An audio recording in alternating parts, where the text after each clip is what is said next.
As you guys see in the thumbnail, I put it in the title as well. I gotta give a big shout out to our fellow bros, Texas bros, independent publisher who absolutely kills it in the crowdfunding game or just independent comics, right? Because they do it all, and their efficiency and their professionalism, which is so very, very important.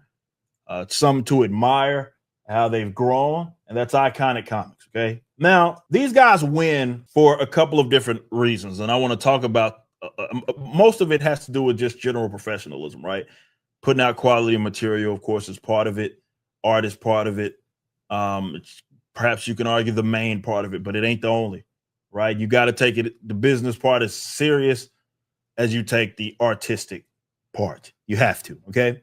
Otherwise, you're setting yourself up for failure. Otherwise, you're not being a professional. Now, you guys may have heard by now that Tim Lim over there at Iconic Comics, long story short, for their recent project, and this isn't the only time that this happens. I think that's the most important part. As he indicates, they are late with our disbursement, referring to Indiegogo, okay, by 2 weeks. He asked for an update, and they provided that window they provided. And after a delay, they gave me the schedule for Butch Gilligan 2.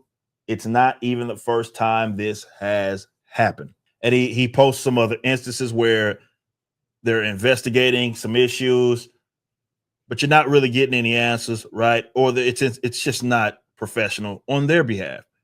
Basically, when they agree to release the money, they're not releasing the money, okay? And you can see where that can be a hiccup and that can be a problem. Now, while that in itself it sucks, right? And he says, right, this recent campaign may be the last time that they use Indiegogo. And can you blame them when something like this happens? You can't. That said, and there's plenty of videos, articles, all that stuff going out there that are talking about, Indiegogo and their shenanigans, okay? Rightfully so. Understood. That said, they're set up for success to be able to deal with it, and it's all due to their own professionalism. I know he shout out Doug Ernst, big shout out to him, and what they've done to even obviously they have their own store. You can go right to Iconic Comics website and you can get stuff directly from the store. So they have a platform that they built that's disconnected.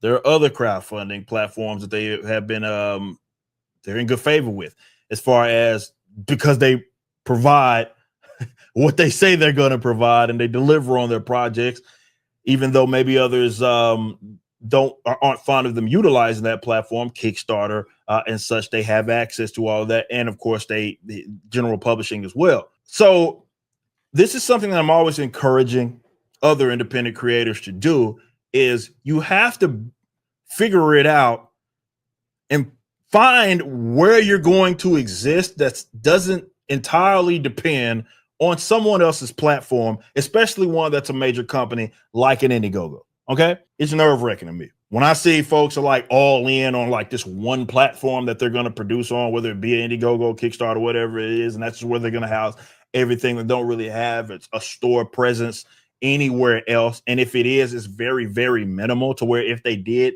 pull the rug from under them, they would be left with absolutely nothing or something very minimal, forced to be rebuilding, especially during that window, which I was talking about earlier, that they should have been taking advantage of and really getting people used to. And it's all about customer habits and getting people used to that, getting people used to going to those those websites. Maybe it's your own website, and understanding that, okay, should this shut down, I got another place for you to go. This is where we're at. You can stay up to date with our news, because the last guy that you want to be is the guy that had zero backup plan. Shout out Tim, because I know he's talked about this publicly. I've talked about it publicly. Or there's some advice from people that have been in the industry calling themselves comic pros or referred to as comic pros.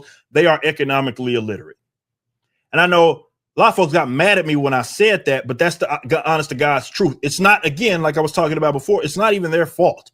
Now, when you don't understand, because ignorance crosses over into stupidity. When you know that you're ignorant on something, and you speak so aggressively about it, right? That's when it becomes stupidity, right? And people get upset with me just pointing out the obvious.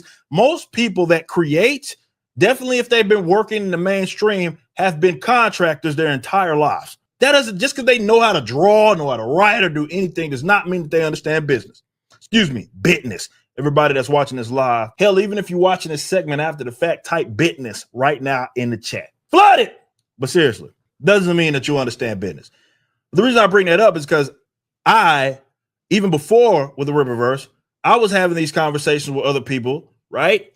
And getting advice, right? From, all walks of life. Didn't care where you were at on the political spectrum. There was some people that I knew that were left-leaning that I knew were in comics, and I was asking them about things. And some of their advice was terrible. So much so that when I opted to create my own website, not everybody, but you get what I'm saying.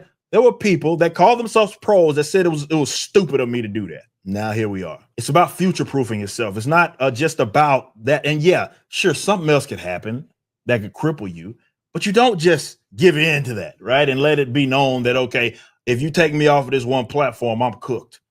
You got to at least try to have some sort of backup plan. I had to deal with it also with PayPal. That's why I refused to work. Even though they begged for our business back, I refused to work with PayPal after what they did with us.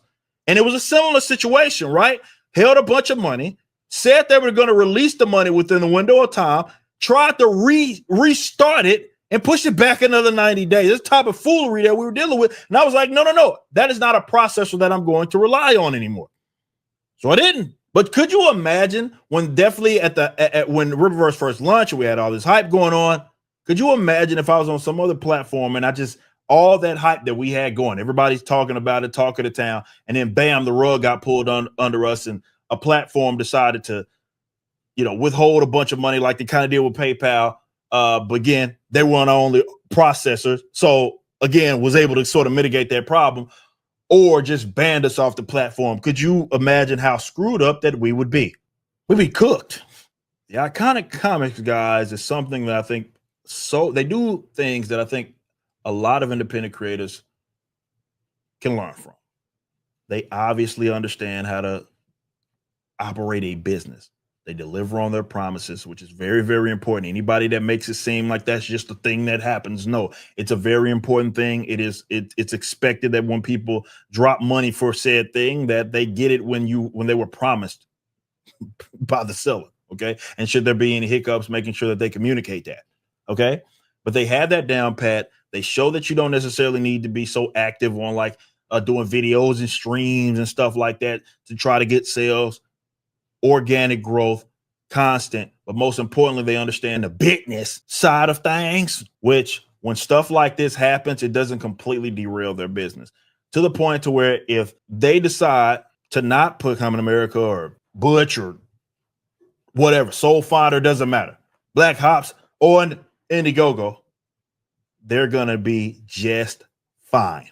They're going to be good. Something to learn from. Seriously. And I see stuff like that happen and I'm like, oh, well, they're going to be good.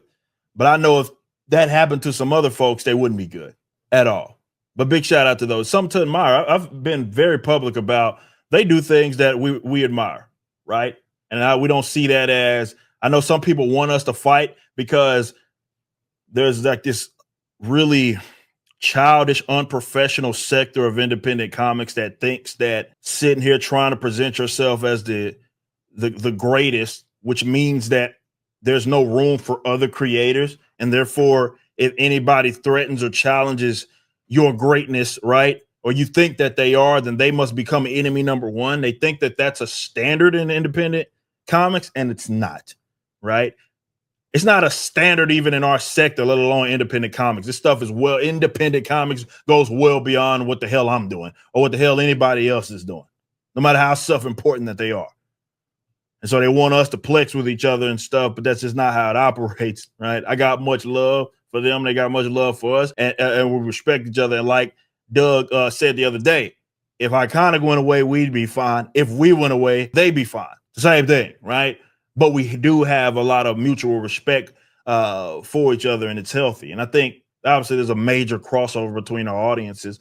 But again, they do it in a different way than we do it. They do it a different way than how I did it. Yet they're still successful. I think it's something that a lot of folks can learn from. Thanks for watching. Be sure to head over to Rippaverse.com to check out our comic book company. We have books, plenty of merchandise, and even some glorious animations from Rippaverse Studios.